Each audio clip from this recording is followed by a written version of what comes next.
அரசியல் பண்ணுறது அப்படின்னா அரசியல் பண்ணுறது தப்பு இல்லை. அந்த அரசியல் நல்ல அரசியலாக கெட்ட அரசியலாங்கிறது தான் விஷயமே. என்னன்னு கேட்டிங்கன்னா, புதிய கல்விக் கொள்கை அப்படிங்கிற ஒரு கல்விக் கொள்கையை கொண்டு வர்றாங்க. அதை நம்ம ஏற்றுக்கலைங்கிற ஒரு காரணத்துக்காக ஒரு 2000 கோடி ரூபாய் நிறுத்தி வைக்கிறாங்க. அதை போய் கேட்க போனால் ஒரு பெரிய மனப்பான்மையில் நீங்கள் அதுக்கு கையெழுத்து போட்டால் தான் அந்த காசை தருவேன் அப்படின்னு சொல்லி கேட்குறாங்க. இதை நம்ம எதிர்த்து கேட்குறோம். இதை எப்படி அரசியல் செய்கிறதுன்னு சொல்ல முடியும்? நம்முடைய உரிமையை கேட்பதை நீங்கள் ஒரு தப்பான அரசியல் பண்ணுறீங்கிறத எப்படி சொல்ல முடியும்?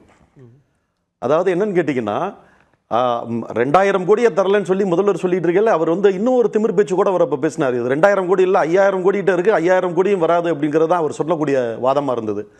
இதுக்கப்புறம் பார்த்தீங்கன்னா, நேற்று பேசும்போது பார்த்தீங்கன்னா ஒரு வார்த்தையை விட்டார், அன்சிவிலைஸ்டு பீப்புள் அப்படிங்கிற அந்த ஒரு வார்த்தையை விட்டார். இன்னைக்கு அதுக்கு மன்னிப்பு கேட்டுக்கிறாரு. அது அடுத்த விஷயம்.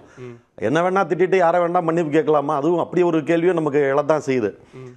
இதில் என்னன்னு கேட்டிங்கன்னா, நான் 1-2 விஷயங்களை தெளிவுபடுத்துகிறேன். எனக்கு முன்னாடி பேசின ஒரு 2 பேர் பேசினதை வச்சுட்டு 1-2 விஷயங்களை தெளிவுபடுத்திட்டு நான் அடுத்தடுத்ததுக்கு வரேன்.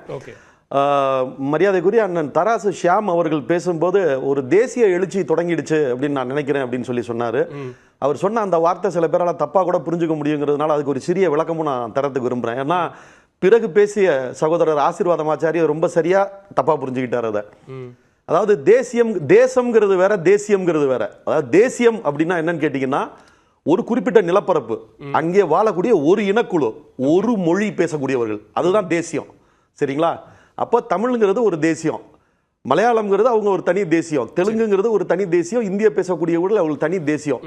இன்றைக்கு மொழி உணர்ச்சி நாடு முழுக்க வந்துருச்சு அப்படிங்கிறத சுட்டிக்காட்டும் விதமாக தான் நான் ஷியாம் அவர்கள் ஒரு தேசிய எழுச்சி வந்துருச்சு அப்படின்னு அவர் சொன்னார். அப்படிங்கிற அந்த அளவில் அதை நான் புரிஞ்சுக்கிறேன். அதை சரின்னு பின்னாடி பேசையில் அண்ணன் ஷியாம் அவர்கள் கூட சொல்லுவார். இன்றைக்கு ஹிந்தி பெல்ட்னு சொல்லக்கூடிய அந்த மாநிலங்கள் இருக்கக்கூடிய போஜ்பூரி பேசக்கூடிய மக்கள் இன்னைக்கு அவங்க உரிமையை பேசியிருக்காங்க.